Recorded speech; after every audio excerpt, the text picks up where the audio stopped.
السلام علیکم ورحمۃ اللہ وبرکاتہ۔ وفات کے بعد بھی ثواب۔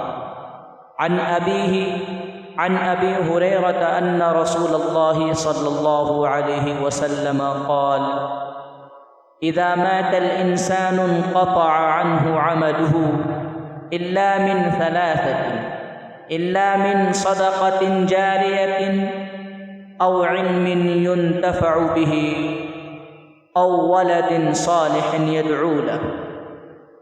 سیدنا ابی ہریرہ رضی اللہ عنہ سے روایت ہے کہ رسول اللہ صلی اللہ علیہ وسلم نے ارشاد فرمایا، جب انسان فوت ہو جائے تو اس کا عمل منقطع ہو جاتا ہے، سوائے 3 اعمال کے وہ منقطع نہیں ہوتے: صدقہ جاریہ یا ایسا علم جس سے فائدہ اٹھایا جائے، یا نیک بیٹا جو اس کے لیے دعا کرے۔